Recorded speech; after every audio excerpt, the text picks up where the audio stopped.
In Old Norse legends, the god of justice and reconciliation, Forseti, sat in peacetime and presided over arguments. And Forseti, for instance, is Old Norse for the presiding one, or president if you want. Now, he had his golden axe, and when he passed his judgment, he chose the blunt end. If you didn't abide with his rulings, he showed you the sharp end. And since then, every court in Western world have a judge that sometimes bangs the gavel. And completely unrelated to Old Norse or Odinism, according to the prosecution and Judge Gull, let's bring in our guests. It is Andrea Burkhart. Hi, Nick. Hey.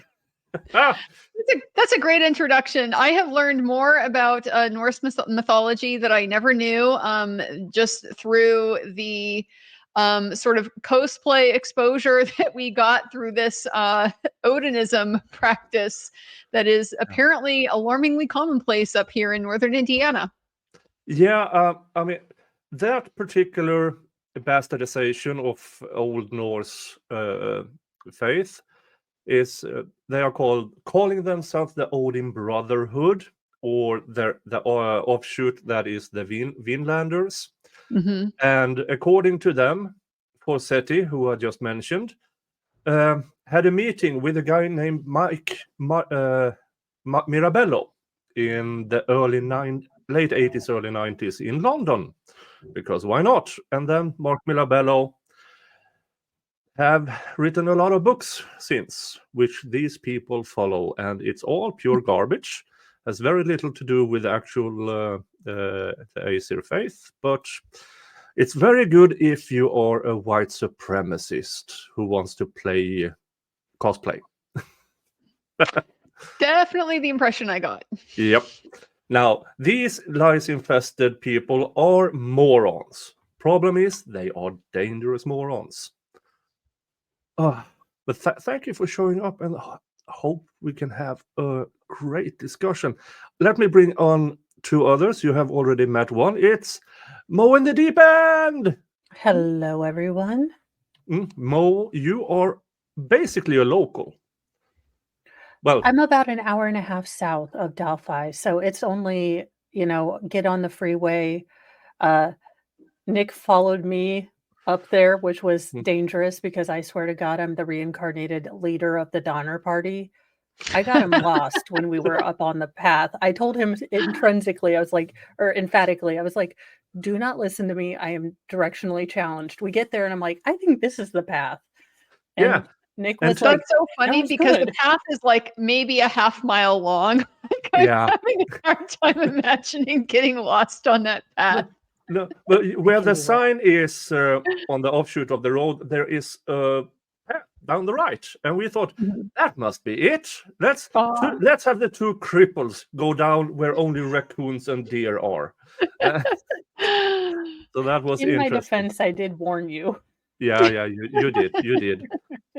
And also, let's bring on somebody who has also followed this case. It is Hella. Hello, Andrea. How are you? Welcome back home. So glad to see you here. I'm not actually home yet. I am still in Indiana. I could not miss up the opportunity to just celebrate and have a nice thank you dinner for all the wonderful people who came out and line sat for me and basically made it possible for me to do that coverage. So we were only going to be able to do it over the weekend because people work and stuff like that. So sticking around here still. So you stayed there to say thank you. That's nice of you, because I think Jeff is probably like, come home. Yeah. We've been looking after Jeff in the chat. And I appreciate it so much. He's a troublemaker. He's got a little bit of bad boy in him. Yes, he does. He does. He does. Hey Mo, how are you, love? Good. I'm doing good. Yeah. Trying to get this office space and my modified office space going so I can sit in my comfy chair on not so great days. It It looks just good. I have so much stuff that I want to put in that it would look like maximalism squared. So Well, I'm I trying mean, to to do be the fair, the simplistic old one thing. looked a little like Maximalism Squared compared to this one. So I know. this one's looking Mr. really Mo clean. actually did photojournalism school in the military for some reason and was saying, you need to have a focus and all this. And I'm like, but I have 90 billion things that I want to show everyone because they're so cool. Right, you're a Yeah. darling. Thanks for having us on, Nick. Well, thank you all for being here. Now, Andrea, I have a few questions. Bring him. I probably have questions too. Yeah. Now, I watched Lawyer Lee's stream with her timeline. Hmm. And a few things just instantly showed up. This is weird. And then I saw something else on Twitter, which I, of course, can't find again. The ping of the phone. The time is really interesting, but also it seems like the place is also quite interesting. Could you inform the rest of us who might have missed out on it? Yeah, so this was at about 5:44 in the evening. It was the last successful ping to Libby's phone before the phone went dark. And it was picked up off of a tower that is not the same tower that services the Monon High Trails. This tower is over kind of on the other side of Delphi. I can't remember now off the top of my head exactly what the name of this area is, what the name of that tower is. But so this is my understanding is among the information that was excluded. The defense wasn't allowed to bring up much of the geolocation data that was able to be obtained in this case. It was regarded by the judge as being unreliable, notwithstanding that the prosecution subsequently brought in all kinds of geolocation data to support their case. So this was important timing wise because it's simply inconsistent with the state's theory that if this phone was across the other side of town, then it was not left underneath the body of Abby at 2:30 in the afternoon, when according to the state's theory the murders were at that point complete and Richard Allen would have then left the scene. Sorry, is this the one at 4:44 p.m. Near Wells Street? Or Yeah, sorry, 4:44. Yes, not 5:44. Yeah, 4:44. sorry, over. 5:40. You're right. No, you're right. was 5:44 okay. p.m. at Yeah. Wells Street. Yeah. Yes, correct. So near Correct. Westfall's house. Yes, near Patrick Westfall's house, which Yeah. is conveniently What a also coinky-dink. about 7 minutes from the end of the Monon High Bridge, where there was approximately a 7-minute gap in the movement of the phone, according to the health data that was recovered. Yeah. It just never made sense to me that whoever did it could do that with one girl and the other girl doesn't scream in a area where they made clear that sound carries, and it does. And it's such a high risk area to try to do a first time crime with all these multivariables and things like that. So it always made sense to me that they probably were taken somewhere else. I mean, I'm not fancy. I just, watch trials and way too much Law and Order SUV or SVU. One of those ones. There's so much of this case that doesn't make sense. The mechanism that's described by the state for how this transpired, it doesn't fit with the health data from the phone. It doesn't fit in terms of location. It doesn't fit in terms of elevation. It was established pretty clearly at trial that the Monon High Bridge is 65 feet above the level of the creek. The state's theory is that Richard Allen, drove or otherwise, forced the girls to cross the creek at some point in time shortly before the killing. So that would require a descent being recorded on the phone of 65 feet. But all we have is 20. And that conveniently gets them to approximately the level of the driveway where, it leads to Brad Weber's house and back out to the county road 625. So just from a pure data standpoint, the state's theory, it doesn't work. Yeah, that also connects to why did he, that of all days, why did he decide to clock out half an hour early from work? And I've gone through check the videos. No, and to even see if his car was there. Yeah, I checked the Subaru plant, and Subaru. For those who don't know, I do labor law, so this is kind of in my wheelhouse. The Subaru plant have used the lean theory of efficiency at workplace, and one of these items is you clock out, then you change clothes. So when did he actually arrive? Now, it might be that he was in such a rush that he simply didn't care. We don't know because there are no videos of it. But if there were videos and he was in a very rush, that kind of fits. But that's pure speculation since we don't have it. Yeah, and this is part of the problem, of course, with how all of this unfolded, and the fact that we're now investigating this new piece of information 7 years down the road. It's fairly unlikely that security footage is going to be maintained for that long. It's high, it's large. These are large files. I mean, it's a lot of information to store. I was contacted by somebody who said that they have worked at this Subaru plant before, and that at least in respect of the way that the clock out system works. At this particular plant, apparently it's like tied in with the turnstile that goes directly to the parking lot. So basically, what you do is you swipe a key, it clocks you out, and it opens the turnstile for you to get out. And you are at that point then at the parking lot. So I think that part of the story it doesn't necessarily trouble me so much, but I am very concerned about the inability to follow up on the ATM business that Brad Weber acknowledges having the potential for some types of records to be there, some type of video surveillance. Again, 7 years down the road is probably not there.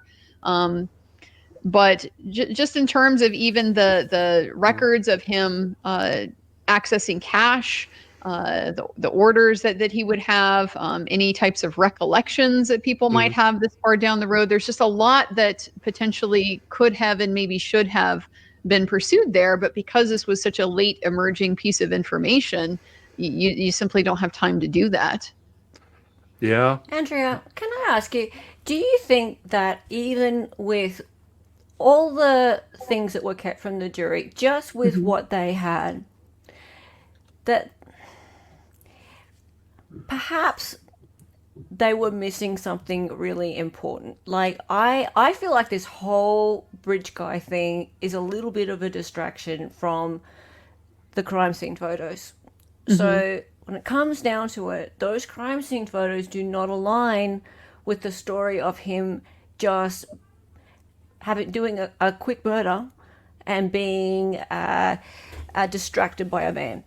Right? So do you think that it's possible that the smoke and mirrors that were put up by the prosecution in terms of there's this guy on the bridge, it's him, and focus on that, guys, rather than, oh, by the way, here's these crime scene photos, and push that aside? Do you think that it's possible? Like, you saw them all, right? Do you think it's possible? How could they overlook that?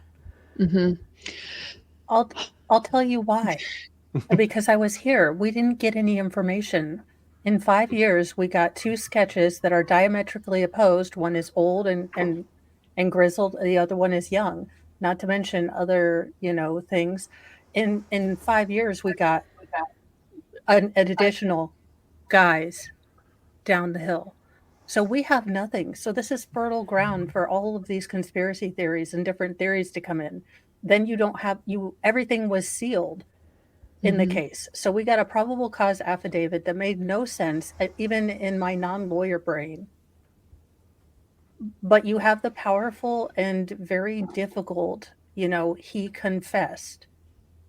And people don't get, because everyone says, I wouldn't do it. Just like everyone's like, if I were in 1940s Germany and there was an Austrian painter with a weird, funny mustache, I'd be that guy standing up. Jordan Peterson says it correctly. No, the hell you wouldn't. You would not. No, you would not imagine that you would confess. You'd be like, no, I'd sit there and people don't get it until they get it. And I thought the videos would help them get it, but it's still a powerfully, hard to get over thing when you confess. And when he was able to sound lucid, those really hurt him versus when he was sounding crazy, because they were like, no, maybe he had moments of lucidity. And we have, specialists who have gone through an 8-week training and, learned to, I have no idea what they learned to do. Apparently, like, sit there and tell everyone everything's okay when you're beating your head like a toddler on the floor. So I'm sorry, I bumped in, but just from a local perspective, we're simple people. If you say something, you mean it. That's hard to get over. Hella, to try to answer your question a little bit, I think that the reason why the state focused so much on Bridge Guy in the video of Bridge Guy is because he really was Schrodinger's perpetrator. Like, you could project anything you wanted onto that grainy little video of Bridge Guy. You can't tell how tall he is. You can't really tell how old he is. You can't really tell what he looks like. He's dressed in an extremely nondescript way for this part of the country. And so there's a reason why there were, thousands of tips flooding in of people thinking, my ex-husband looks just like Bridge Guy, or the, neighbor down the street looks just like Bridge Guy. And so that's a point for the state to focus on, because if they focus on the timeline, if they focus on the crime scene, those are much, much, much harder things to explain. And so you don't 100%. want the jury thinking about those particular issues, because if they're trying to fill in the gaps and think about, what explains these discrepancies, they might reach on the conclusion that, well, the theory that the state is pitching here, that Richard Allen did this all by himself in this time frame for these reasons, it really doesn't add up with what's objectively there on the ground. So it's much easier to just rely on that desire to try to fill in the gaps and to try to solve the crime, and to frankly assume that, well, if police picked this guy, they must have had a good reason to do it. They got that, like Mo is saying, substantiated with those confessions that they got. And I think for a lot of people that might just be the end of the story. But they just overlooked the fact that those crime scene photos that they looked at, they do not align with the story, like, at all. So I agree. I have a question that may be out there, but do you think that the satanic panic, the kind of overreach, really possibly pushed the police into, this is not that, we are not going to go through that, we are not going to have the West Memphis 3, and they really just put blinders on the whole thing from the get-go? Because that kind of seems to be the jive I've gotten, where it's like, yes, Odinism is, when I saw the Frank's motion, when I first heard like the bullet points come out, I was like, oh my God, defense man bear pig? Really? This is what we're going with? For serious. I remember. But I've read the whole thing. I did videos on it, and everything came from the discovery. Everything came from them doing their own investigation. And the fact that this was not allowed in, this Mhm. possibly exculpatory evidence, the lack of parity between the defense and the states, which I think will be a really big thing, but I'm not a lawyer, so. Mhm. But for people that have watched the entire time and lived here, we kind of adopted Libby and Abby. And Mhm. we kind of, they were our kids. We wanted to find out the truth and we wanted to learn it. And I was so relieved when Richard Allen was caught because I thought, finally, we caught the monster. Mhm. And then I read the probable cause affidavit and I was like, what the hell do they have with him? Mhm. And that's the first time I learned what really happened to the girls. They were so close-lipped about the crime scene, about everything else. I thought they'd been shot. Mm. Wow. So, but I don't know how to work Reddit, so I didn't like dig deep into like the Delphi rabbit hole at that time. But that's the jarring thing. They had all of this evidence. They Mhm. didn't share with us. They kicked out the FBI. All these things that don't make sense, and we have to sit here and take it. And it is so frustrating because It's as of yeah. right now, Indiana, my city or my state has co-signed justice that I don't co-sign. Mhm.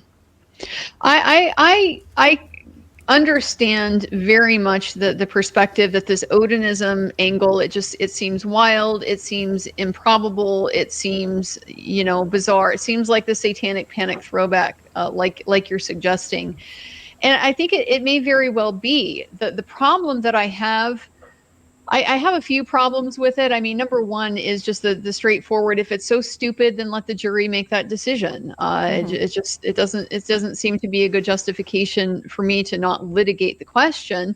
And by not litigating it, it means we don't actually get to explore the facts and get a better sense of, is this grounded in some kind of reality, or is this just a fantastical, something that was spun up by investigators early on. The other concern that I have with it is that the justifications that were given by law enforcement for clearing these original third-party culprits, they don't stand up to scrutiny, in my opinion, and certainly not compared to the treatment that they gave to Mr. Allen. When Elvis Fields explains he's at this hospital and the reason his phone isn't there, it won't place him there, is because they use signal jammers at hospitals for people's privacy. This is not a credible explanation, but this seems to be enough, for law enforcement to say, okay, well, nothing else to see here, time to move on. When Brad Holder says, no, it can't be me because I was at work until 4:30 and we've got his records there, and police say, okay, that's it, can't be him. But your medical examiner can't place the time of death for these girls to any time sooner, any time more precise than between when they disappeared and when they were found the next day. So it's only if you are tunnel vision focused on a single person perpetrator that Yes. a partial alibi like that for the first 2 hours of a 20-some hour period would be enough to clear somebody.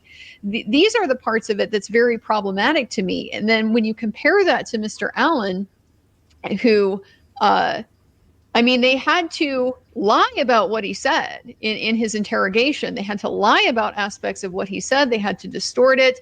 They had to misrepresent the gun comparison, the bullet comparison, not explain that they had not been able to exclude other firearms from being the source of that bullet.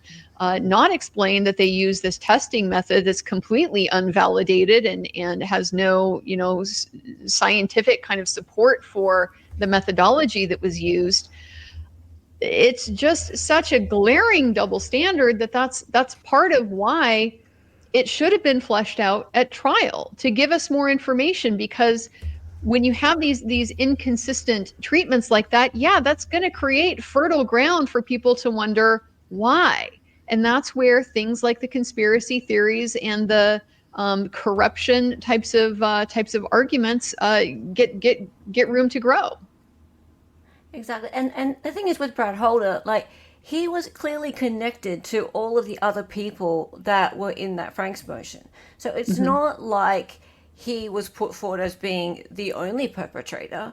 It wasn't like Elvis Fields was the only perpetrator. Elvis Fields was clearly written to be a fanboy of Brad Holder. So all of these people are interconnected. Brad Holder is a Masonic brother of Nick McClelland. What's going on?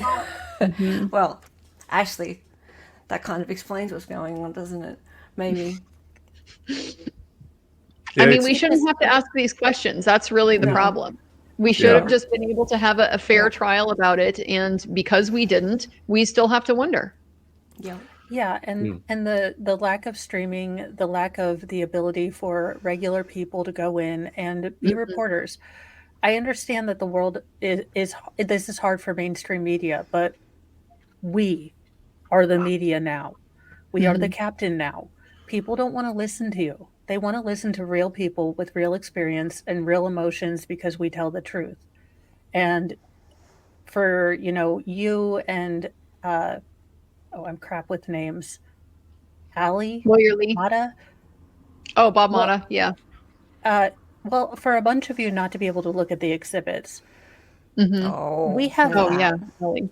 we have no baseline. I mean, you guys can give us your kind of opinion about how they're reacting, but it is so imperative in a trial to kind of see how the lawyer's doing too, because the lawyers play to the jury, and you can tell when, they're not really confident in their story or they are, and you can kind of get a feel of, how people are reacting.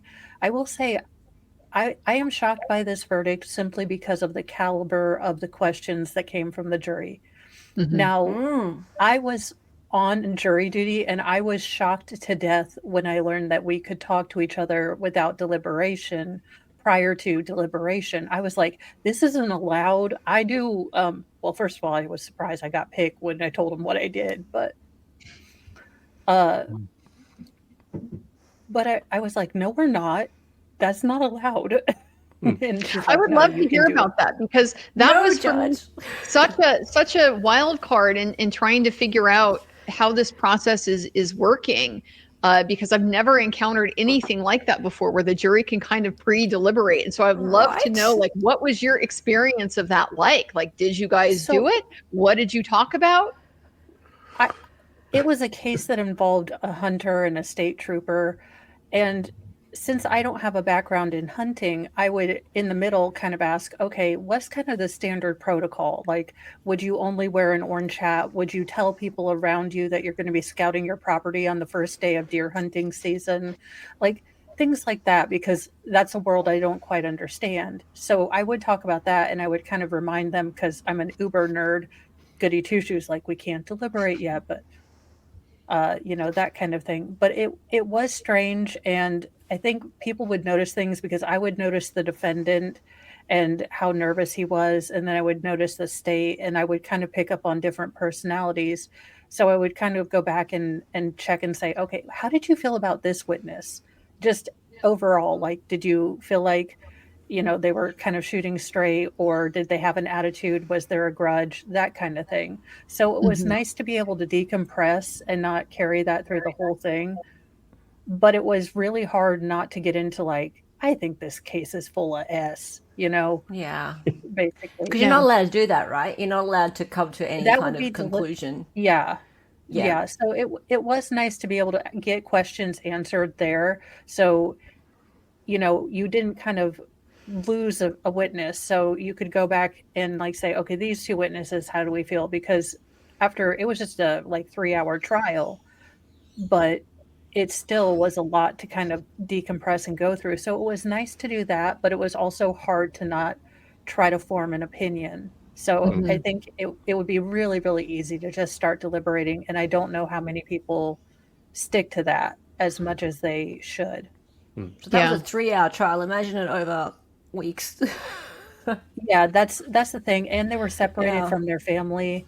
And, there was just a lot in this trial that reminds me of a Stalinist kangaroo court more so than a U.S. court that I thought it was. Don't be dissing the kangaroos, man. Kangaroos got nothing to do with this. I'm sorry. Furry court. Furry, weird. Furry's fine. Diss the furries. That's fine.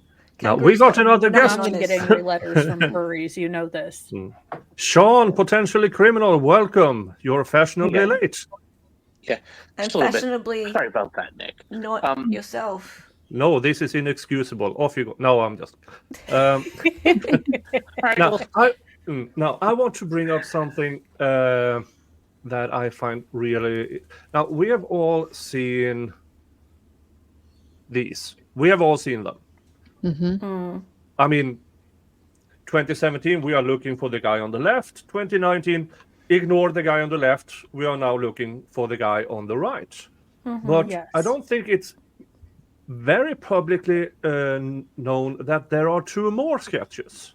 Mm-hmm. Oh yeah. Yeah, that was Yeah. something that I wasn't aware Yeah. of until This guy. much later. Mm-hmm. Well, that guy looks What like is the the 2019 Unabomber guy. and Eminem's child And doing apparently, starved Johnny Depp was at the scene. here? Well, I was about to say, if Towley from South Park was a person, Stuff, Johnny that's Depp. him. Oh, I've he not looks seen like this the last boyfriend. one. Let's just, I mean, Wow. yeah. Mm-hmm. You know, So- I've not seen this last one before. That's Yeah. the sketch. That's from Teresa Liebert's description of the man that she had seen, a strange man hanging around the mailboxes over on the south side of the bridge the morning of the 13th. This is that gentleman. And I am told, although I don't know, that this sketch apparently looks somewhat like Elvis Fields. Okay. I can show you Elvis Fields, and I'm not really too sure because Elvis Fields doesn't look that healthy. He looks he looks more to me like the boyfriend of Abby. Well, if you look at the first 2 sketches, they could be a father and son. The nose is a similar shape. You know, with kind of the, you know, kind of jowling. Basically, they look like they could be related to me, if you ask me. The first 2. Mm-hmm. Yeah. And because I've seen, I will not show pictures of Brad and his family, but yeah, if you took Brad's old son that just recently became a part of the Masons, put a scarf over the mouth of him, and yeah, Wait, does this make 2 big cover-ups the Masons did? One, Jack the Ripper, now this. I'm just asking for Alex Jones. now, Yes. yes. Woohoo! Yeah, so, but all of this we could have had answers to if the defense was allowed to have a proper defense. Mm-hmm. But they weren't. Yeah, because the defense wasn't allowed to present any of these sketches, and so you know the fact that the police had gone down all of these different rabbit holes with all these different descriptions, the fact that none of these people look really anything like Richard Allen, and these are the best depictions that we got from those eyewitness descriptions. We know that the eyewitness descriptions in and of themselves, they don't match him. They're describing tall, young, muscular looking man. Betsy Blair's man is beautiful. You know, Oh gosh, just that nothing against testimony, Mr. Allen, but just cringe. He's not that. Yeah. not anything at all like the man that we see there sitting in the courtroom. To me, it was completely underscored by the fact that nobody in the courtroom identified Richard Allen sitting right there in front of you as the man that I saw on the trail that I described. Well, yeah, and to have Lieutenant Holman sit there and, you know, if you could, you know, you think this is Richard Allen, like that would have been, is this Richard Allen? Yes. Is this Richard Allen? Yes. Is this Richard Allen? Yes. Is this Richard Allen? Yes. Mm-hmm. Those are one of the times where, yes, you know, just the absurdity of, you know, because he's going to have to say yes because he's already said yes. Mm-hmm. You know, you've already said this is him. And even if the witnesses don't say anything, having Holman say that, Yeah, and that's the problem with so much of what was excluded. They seem to have taken the perspective Judge Gold did, that at least if the defense is offering it, if it's set out of court, it's hearsay. You don't get to do it. And there was no consideration about what was being offered for the truth of the matter asserted. The defense doesn't have to be asserting that any one of these individuals is the person who killed Abby and Libby. That not necessarily the truth of the matter that's being asserted. It simply goes to, this is who law enforcement was looking for, whatever the source of it, was, and whatever validity it has in terms of identifying the perpetrator. It just goes to emphasize that this investigation was really all over the place from day one. Mm-hmm. And Andrea, I guess this is something I wanted to ask you, and I don't know if you know the answer now, but with Judge Gull, actually, I don't know. Can you guys hear me okay? Not really. You're Okay. breaking it up So, a bit. You're cracking a little bit. I mean, Coach. I mean, I've made a bunch of comments about her. I mock her. I've mocked her a bunch. Oh, yeah. She's a woman of few words when she denies things. I mean, aside from just some of these decisions being a little goofy and weird, is this kind of normal for her and how she handles her business as a judge? I need to I don't know. I didn't know if you were able to find out. Okay. Yeah, I have heard stories kind of from all sides of it. I've heard stories where she was like inexplicably lenient with somebody who committed the type of crime against a child that one is not ordinarily expect a judge to be particularly lenient about. A gentleman who ended up basically with a probation sentence for an offense of that type of nature. But I've also heard stories. I got a name that was given to me for a case. If I can dig into it a little bit and get some more information, I'd like to. But somebody who was described as she basically treated this person exactly like she treated Richard Allen. So it's hard for me to say. It was just so out of whack with it, beyond the normal judicial friendliness to the prosecution that you just kind of expect is routine. This was so above and beyond that. It's really like nothing I have ever seen before. And I have seen bad judges. I have never seen anything like this judge before. Yeah, well, and that's what I wanted to ask, because I can't imagine, it's one thing to be a bad judge. And I mentioned this earlier today, and I know you heard it. She has a reputation, whatever it is, in Fort Wayne, Indiana, but I can't imagine she can be this, to be this level of, deferential and biased. I can't see how she can do this for decades. And not anybody ever have any issues, ever, not been grieved to the judicial commissions or to the disciplinary count. Like, I can't imagine she can do this for decades like this. I mean, this is a special level of, I think, I have questions about her competency a little bit at this point. Yeah. Well, I'm kind of I'm in the process of trying to research her appellate record. She has been on the bench for quite a long time, so it is a slow undertaking. But so my answer to that at this point is come back and ask me later. I still have a lot of reading to do on that. But yeah, this would give me grave concerns if her behavior, like it was in this case, is normal and has simply been accepted as normal for this long in this state. That would really, really alarm me about the state of justice in Indiana. Well, it would also, I guess, either way is really bad. Like, all of a sudden, if she's slid off the track, or that's even worse, because now it's like she's just now and everybody's watching it, and nobody's like, "Oh, this is fine." You're breaking up severely now, Sean. Are you driving through a tunnel? Give me 1 second. I'll be right back.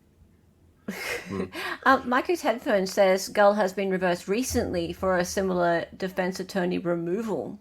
Oh. If you can find the case, send it to Andrea. Andrea, what role do you think that burden shifting played in Richard Allen's case? Because I think a lot of times now people want the defense to prove you're not guilty rather than the state prove that you are.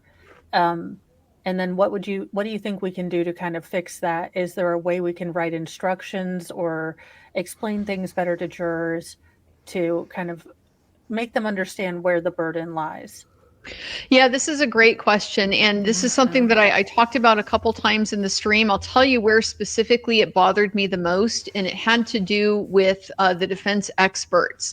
We already know there was a massive disparity between the resources that were made available to the defense to be able to investigate the basis for the state's case and the resources that the state had available to try to, follow up pretty much any investigative lead that they really wanted to.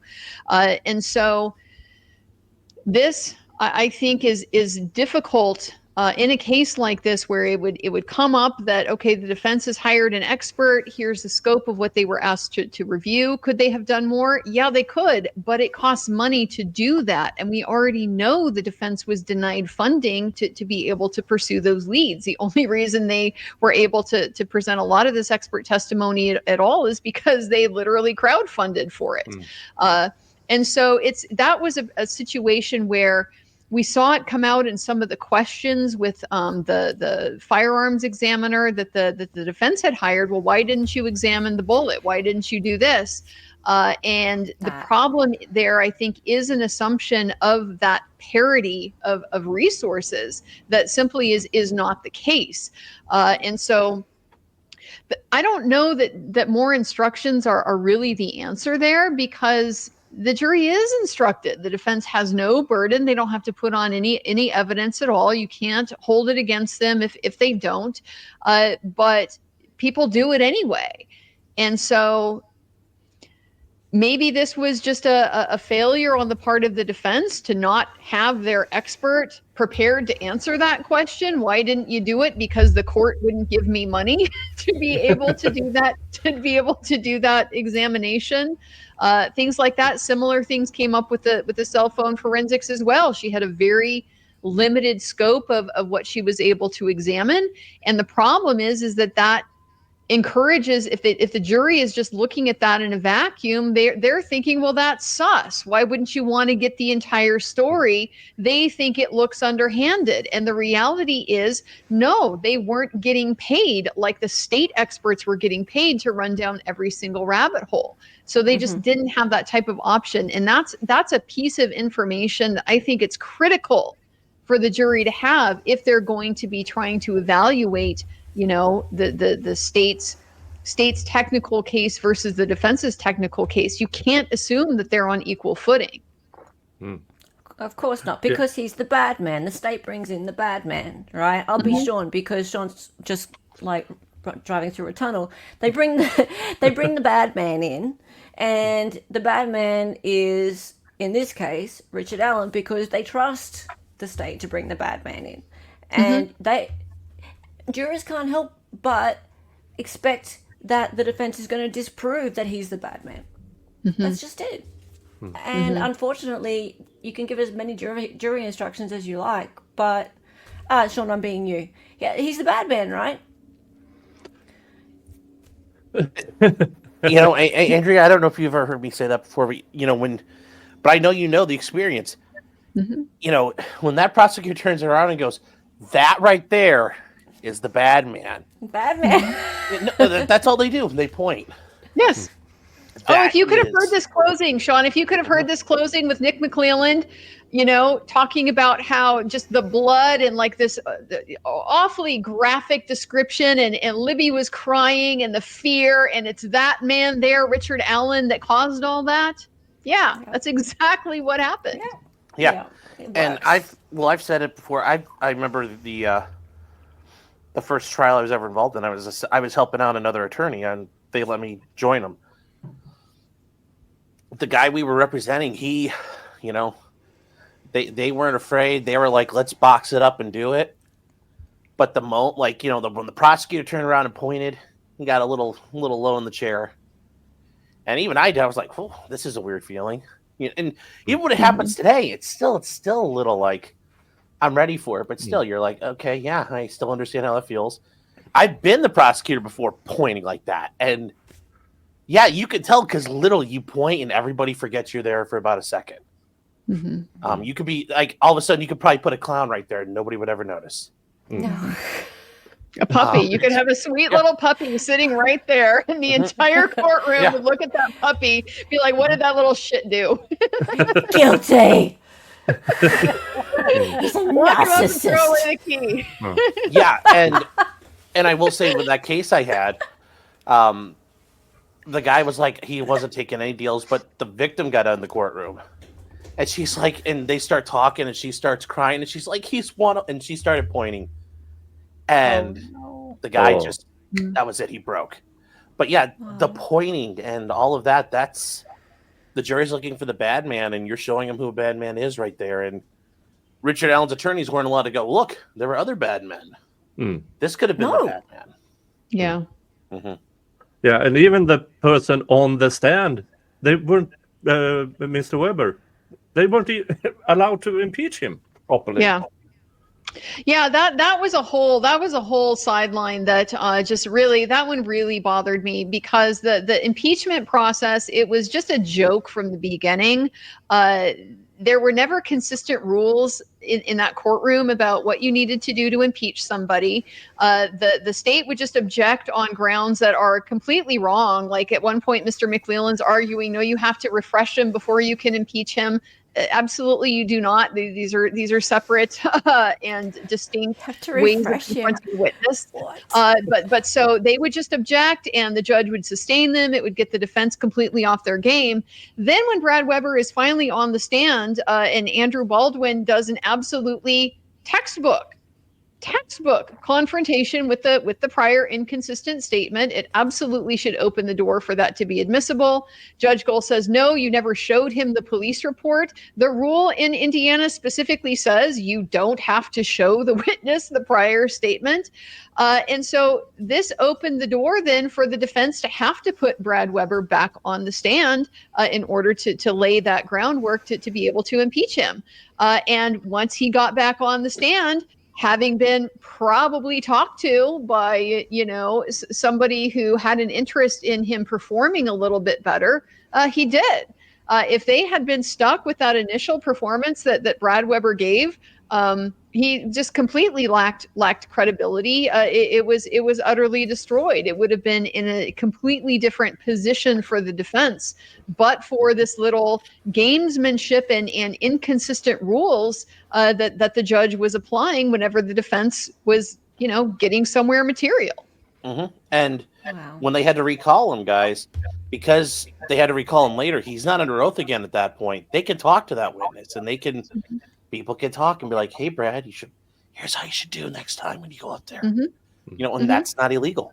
So there's just taking advantage of the little, see, I didn't actually tamper with him. He wasn't under oath. Oh, well.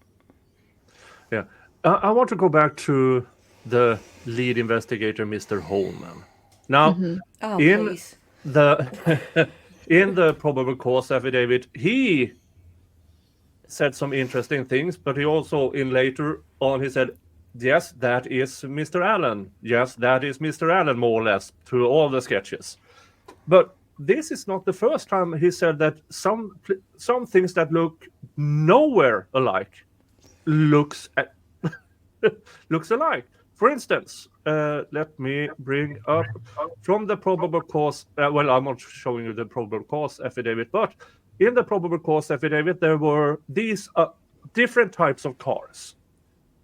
Smart car, a PT Cruiser, Ford Focus, and he claims they look the same. So this is a smart car. This is a PT Cruiser. Now, my dream car. I would never know the difference. Now, they're both garbage. You're correct, Hella, but they have four wheels. I would recognize them by being dead on the side of the road. Other than that, yeah, it's kind of like the difference between a 2011 Elantra and a 2016. One of those is notorious for eating transmissions. Right. Yeah. Okay. Well, we just ride kangaroos around here, and especially into 2017. a PT Cruiser would be very noticeable because you're like, wow, I didn't know they were still driving around at this point. One actually lasted that long. Like somebody is a genius mechanic working on that one. And I mean that. It's a remarkable thing because you usually don't see them being rusted out garbage because that's true. They never made it that far, even in a place like Indiana where cars get eaten alive by rust. It's kind of like the Blues Brothers car just went like that. Remember? Now, the thing that he seems to honestly believe that the descriptions of Bridge Guy looks like Mr. Allen, and these cars, yes, of course, they look like. And there is a condition called prosopagnosia. It is a condition where you struggle to recognize faces. Oh, I know someone who has that. Yeah. So, I mean, could it be that Mr. Holman, No. besides being an he doesn't have absolute that. horrible investigator, No, Nick, no. He's just a gaslighting cop. Yeah. Have you seen him? He's not only if he says, "Oh no, I was wrong." I mean, think about it. That's just part of the issue of human beings. Oh no, I've been wrong the entire time. I guess I've been wrong the entire time. And that now it's no, really, that's what it is. I've been wrong the entire time, and now I'm on the world stage. I'm on the stage of history, to quote Soul Calibur.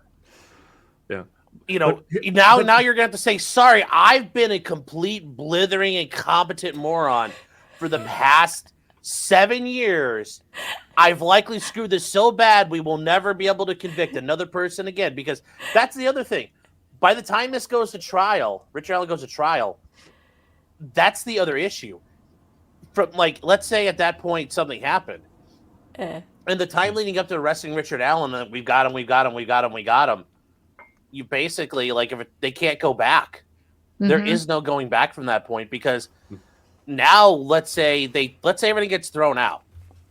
And they find one of these, as I like to, I don't know if you've heard me joke about him, Andrea, all the guys out there hiding Odin's spear in the woods, because I'm sure that's how they like to do it.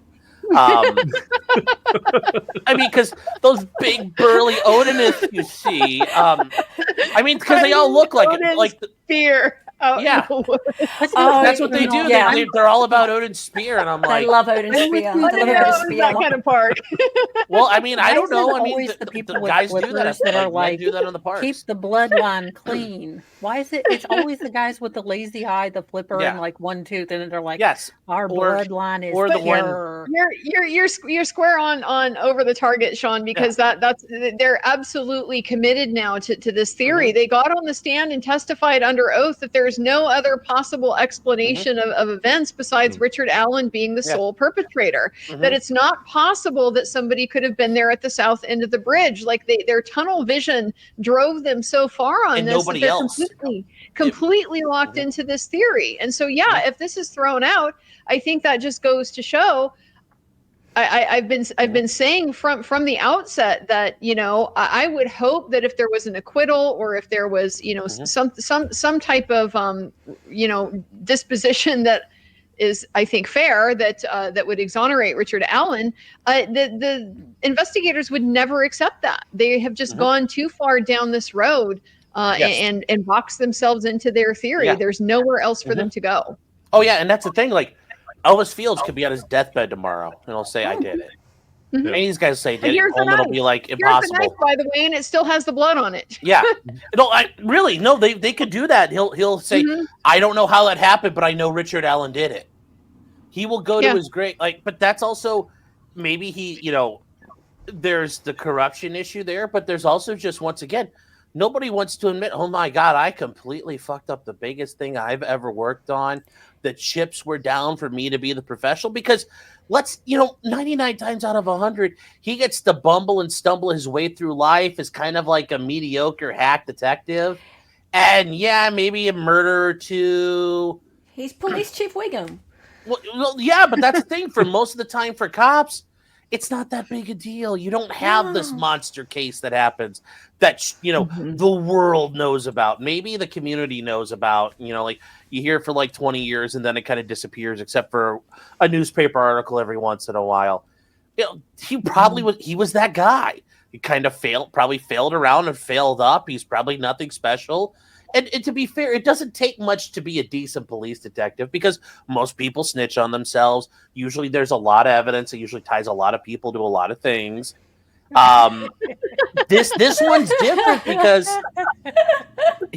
and you know he hang on, I get my Ralph voice out. I'm a human lie detector. Yeah. But you know, and the funny thing is, if you guys notice, Andrea's like, you know, not, you know, this is most cops. That's just like it doesn't take much to be skilled at it. It's not a hard job most of the time. You're piecing together usually people confessing on themselves or leaving trails of evidence. And, you know, or going to the most likely outcome, which, to be fair, is probably not always the best answer, but 99 times out of 100, it is the, you know, what does it look like is what it looks like. And for somebody like him to ever come back and say, oh my God, I completely screwed this up, you're never going to get that. You will never, ever get him to admit he messed up. And it's too easy to leave it the way it is. Sorry, Andrea. Like, it's too easy to continue the lie. Right, so it's much harder to intervene and go, hang on, I think we screwed up. Right, so all these people are suddenly invested in this person being the perpetrator. And how hard would it be to be the one law enforcement officer who stands up and goes, actually, I think there's a problem with this. Yeah, but what happened to those people? Resources. Yeah, what happened to the 3-person investigation team? 2 are dead, and 1 is accused of misconduct. So what happens to the cops that don't fall in line? Yeah, one of, I think Mo have better information about who, but one of them was gunned down by a former correctionals officer a former Westfield correctional officer. Now, I mean, I'm willing to find FBI agency in our office in Terre Haute. So he got into a force multiplier fight and tried to throw Molotov cocktails at the FBI, which I don't endorse because they fight back. I don't necessarily disagree with that course of action. Well, I'm still in the goody two-shoes stage of my streaming, so I'm trying to remind the crowd, you know, is it the 5th of, whichever one V told us to be really bitchy at. Well, V would have, well, yeah, but V would have also not been okay. V would not have had too much of a problem with that. Well, no, I'm just saying V won't get his YouTube channel nuked, and I need more Sailor Moon stuff. I'm just going to say feds are feds. There you go. Feds are feds, yeah. Well, actually, okay. But there's someone in chat, and who is it? Who said that Ferenczi was an excellent good officer? Miku's headphones. Miku knows a lot about this case. I believe that there were a couple of good officers who actually really saw that Rick wasn't the guy. Todd Click was one of them, I believe, and Kevin Murphy. And Gregory Ferenczi, I think. Yeah. And there's one side tangent here, and I wanted to go down it real quick, if it's okay, Nick. Sure. And Andrea, I don't know. I don't want to say this is like victim blaming Rick, but I've said this kind of from the start when he got arrested. It's like, do not talk to the goddamn police. I know. And, this is the theme. Yeah. I mean, don't help. Don't help. That's and after they raid your house from this case, don't help. And after they raid your house, you're like, oh golly, I'll go. I got a gun at 40 cal. Really? Well, how'd you know that? That's kind of weird. Now, to be fair, there are a million guns. There are a million guns in 40 cal. There's a million 226s in 40 cal. Apparently, that was the Indiana State Police's gun of choice for quite a while too. So which would have been funny to say, Detective Holman, you owned a 40 cal and a 226 at 40 cal, right? You needed to do the point too, like you had a 40 caliber. Well, it could have been. What would happen is I have the feeling Judge Gull would say not to be she would take that as you being belligerent or overly hostile to a witness. So you'd have to be careful about that, because thinks that anything if she did that to you in court, is overly hostile and ridiculous. Sure, but you don't want to get rebuked in front of a jury. That wouldn't look good. So Okay, I think you'd have to know how she's reacting. But but Richard Allen, yes, it's a great example of blatant. There is some gruesome crime in the neighborhood. Like, nope, if they come to you, that's one thing. But yeah, don't call it like, hey, there are these 2 people were brutally murdered. Hey, I was in the neighborhood, by the way. Like, I was like literally right there at the time. Like, hey, just give me a call. I'll tell you what I know. Sean, okay, so we had this argument. That's literally what he did, though. Like, he didn't even see anything. That's the part that kills me. Like, he didn't even see anything. Yeah. I know. Why would you go to the police to say I was there and I didn't even see anything? Until they needed Rick Allen to be the person. They literally had no one that they wanted to investigate. They went through old files, found a misfile with a misspelled name from a DNR agent who didn't record this and put scribble scratch down. Yeah, because that's why it didn't matter. He's like, okay, who gives a shit? Yeah, thank you, sir. Have a great one. Bye. Click. And then, he's able to give a dissertation about how, well, he looked a little shifty to me. I was like, he's the one-armed man. I got a sense, but I wasn't, I didn't, you have to have evidence. But he was shifty-eyed. I'm pretty sure he doesn't even save his, Country Crock, butter tubs as Tupperware. I bet he buys real Tupperware. He's the whole two meats in a grocery store parking lot, like that's sus or whatever. I mean, just the revisionism of that whole line of questioning was just but to me that was Rick making it transparent. easier for the police to talk to him. Hey, I'm already going to the store. Why don't we meet up there? You want to talk right now? Meet me there. Yeah. And Nicola, that's not exactly how it happened. I'm like, that's basically what this ended up being. Was he's like, oh yeah, hey, there's this brutal, gruesome murder that like it makes no sense. Nobody saw, but hey, I was right there and I walked by and I didn't. You never want to put yourself near the scene of a crime. There's no incentive for you ever to do that. And sorry, and by helping out, they decided, you were there. You didn't hear anything. That's something, the killer would say something like that. And so are you saying, Sean, that no one should ever call a tip line? I mean, you'd be very, very fucking only careful. If you have an ex that you want to get, I mean, do you want to risk being fingered as the bad guy? That's an issue. It's scary that you can't call a tip line and help. Well, Andrea, have you ever seen the movie Memento? I don't think so. Oh God, nobody's seen the damn movie. Has anybody here seen the movie? I don't watch movies. Oh my God, it's a Christopher Nolan movie. Got Guy Pearce in it. Oh, so you can't hear anything? It's all no, it's actually really well done. It's really well done. Oh, if you guys watch it, okay, it's very well done. Watch it. You'll get some. Watch it when you have some free time, Andrea. Okay, I'll do that. Yeah, I know you're still in Indiana. It's at the end of it, it's like they made Richard Allen their John. Like if you watch it to the end, you'll understand this. They made Richard Allen their John G. Like he fits. He says he was there. Like we've already could start working down the road of him being, he's the guy.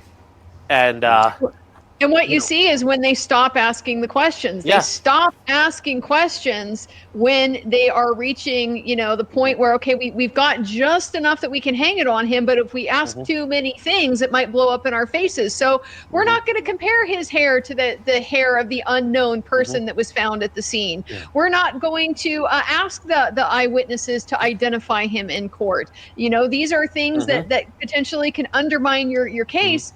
So they just stop. They don't go down that road of trying to flesh out those other possibilities. One thing that good enough for government work is a real saying, sadly. One thing that struck me in this, they checked every piece of DNA against Rick Allen, nothing. But somehow, whatever DNA said it's not him, weren't tested against anything else. So how can the same DNA samples, but apparently they have enough DNA to exclude Rick Allen.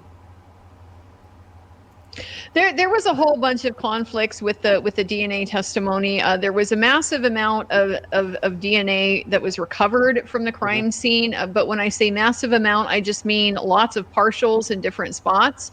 And for a whole variety of reasons, we heard that they weren't able to develop samples from all of this male DNA, that's found all over the scene.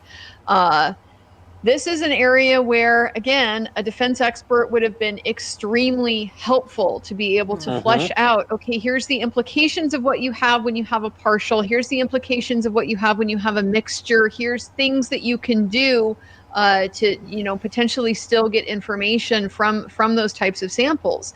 Without that, the defense is just simply...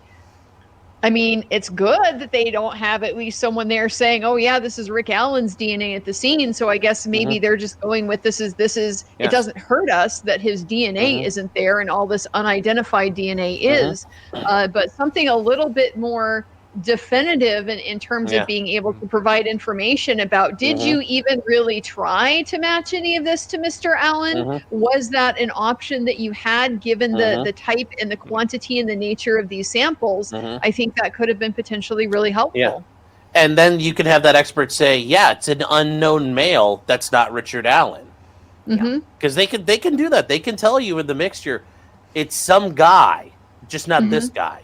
Yeah. And might have been somebody who spat at the victims. Yes. Maybe. Okay.